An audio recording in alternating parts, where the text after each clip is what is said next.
Mr. Benn looked out of his window at number 52 Festive Road. It was a very ordinary street. Not a lot was happening. Mr. Leslie was showing some plants to Mr. John. Ladies were talking.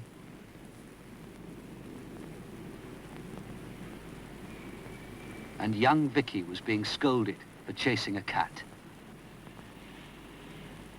Mr. Benn smiled and decided to go for a walk. He went in from the window and soon appeared at the front door wearing his hat and coat.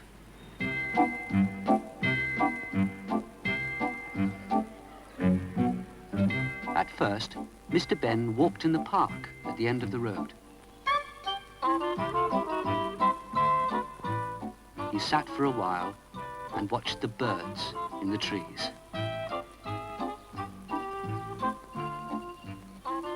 And dogs who seemed to be taking their owners for walks.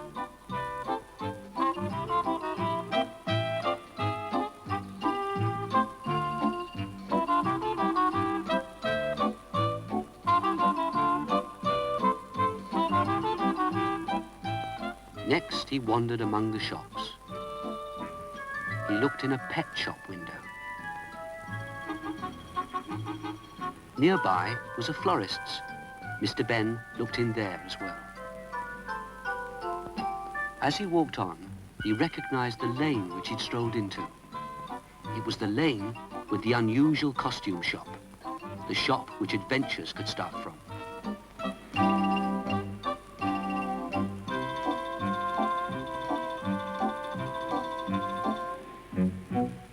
He stood outside for a moment and then went in. As if by magic, the shopkeeper appeared. "Good morning, sir. How good to see you again. Can I help you?" he asked. Mr. Benn looked around the shop. "Everything seems to have been animals and plants this morning," he said. "What's in keeping with that?" "How about this, sir?" asked the shopkeeper, and stepped over to a khaki-coloured outfit. "A hunter?" asked Mr. Benn. "Not a bad idea. May I see if it fits?" He looked at the door of the fitting room and wondered if another adventure would start from there. Mr. Benn took the outfit and went into the fitting room.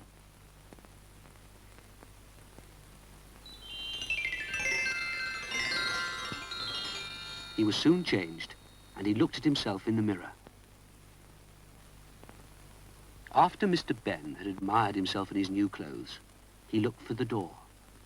Not the one that he'd come through, but the other door which might lead to an adventure. Without waiting, Mr. Benn walked through.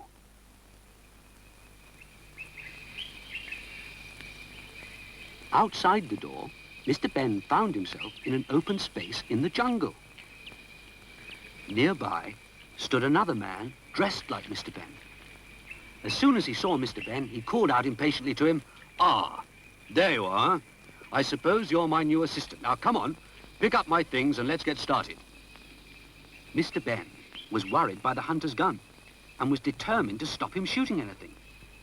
But he did as he was told, and they started to walk through the jungle. As they walked, Mr. Benn's new companion did all the talking. He boasted and boasted how good he was at hunting and shooting. "You're very lucky to be with me," he said to Mr. Benn.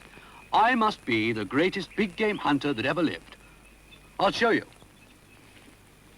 He took his rifle from Mr. Benn and pointed it at a little bird that sat nearby. Mr. Benn was quite worried for the bird and said, "Surely, if you're so good, you don't bother with little birds." "What? Oh, no, of course not, said the hunter. They walked on, and the hunter pretending that he hadn't really intended to shoot the bird. A little later, they saw a snake. As soon as Mr. Benn saw the hunter start to raise his rifle, he said, "I don't suppose you bother with snakes either." Laughed the hunter. Certainly not. I was just trying the sights, he added.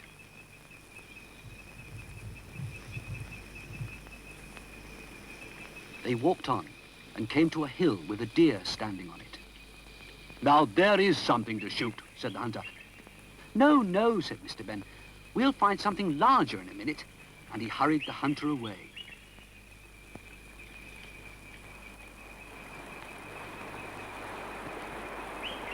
For a while, they stood by a river. Mr. Benn was glad that the hunter was content to watch the fish without wanting to shoot them.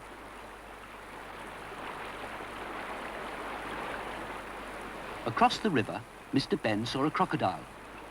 "There's a crocodile over there, but let's wait for a larger animal," he said. The hunter never even started to raise his rifle.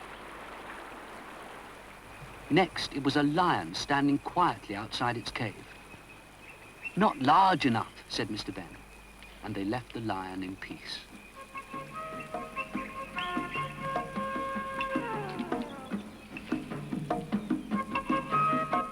After that, it was a giraffe.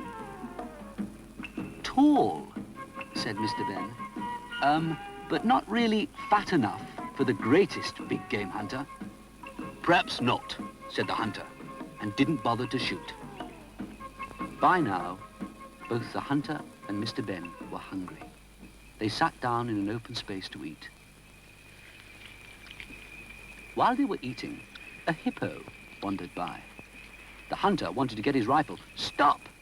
called Mr. Benn. "I know that hippo is big, but he's not the biggest animal, and only the biggest is good enough for the greatest hunter."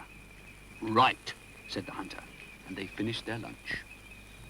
The hunter wanted a little nap after lunch, and while he slept, Mr. Benn decided to have a stroll.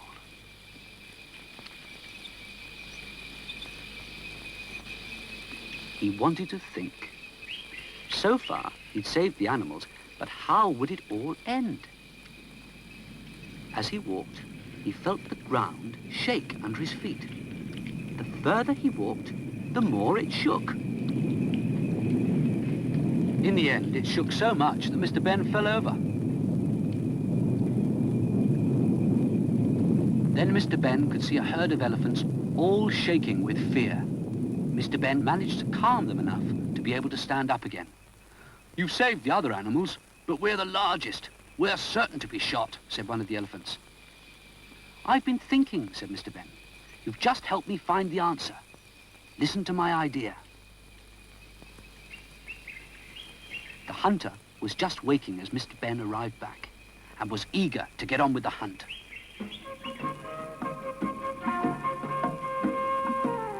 Mr. Benn led the way, and they marched deeper and deeper into the jungle. Mr. Benn pretending all the time to search for animals as he went.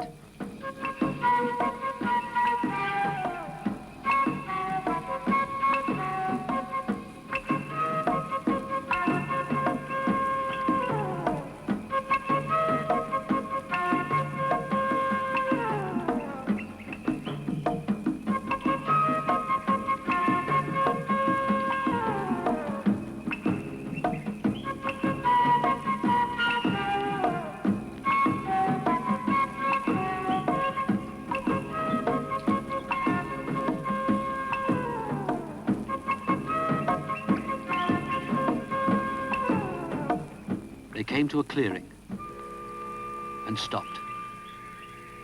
There stood the whole herd of elephants. "Just the thing," said Mr. Benn. "The largest animals for the greatest big game hunter." The hunter was delighted and raised his rifle, ready to shoot. At that moment, Mr. Benn sat down. That was the signal for the elephants. They jumped up and down for all they were worth.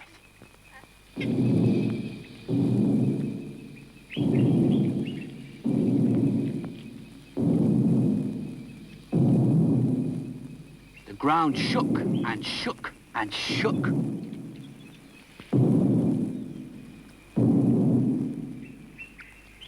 The hunter didn't have a chance. Every shot he fired went into the ground or into the air. Eventually, all his shots were fired, and the elephants, untouched, walked quietly away. Mr. Benn pretended to be disgusted. Call yourself a great hunter? If you can't hit a huge elephant, you can't hit anything. You're not safe with a rifle.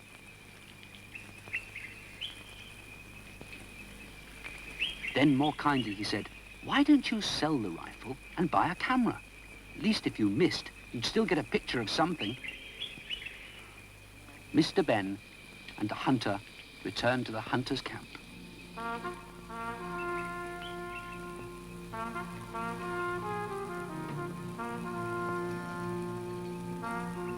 There, believe it or not, was a man selling cameras. Mr. Benn smiled. He thought he recognized the salesman. Put the things in the tent and help us choose a camera, Mr. Benn was told. Mr. Benn stepped into the tent, and as he did so, he found he'd stepped back into the changing room of the shop. There on the floor were his own clothes. He changed back into them.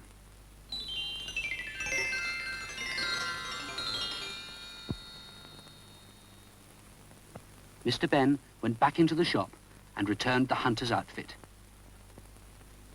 I never did help choose a camera, he said. No, but judging by this, he chose well, sir, said the shopkeeper. And he gave Mr. Benn a photograph. May I keep it? Asked Mr. Benn. Certainly, said the shopkeeper. As Mr. Benn left the shop, he turned and said, thank you. I'll be back to see you again soon.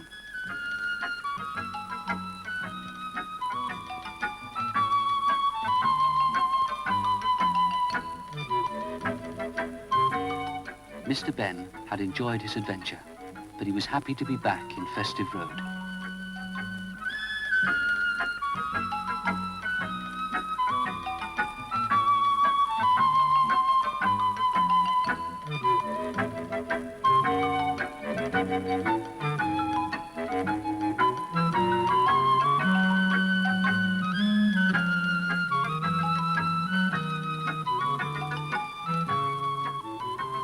At his gate, he smiled as he pulled out the photograph and looked at it.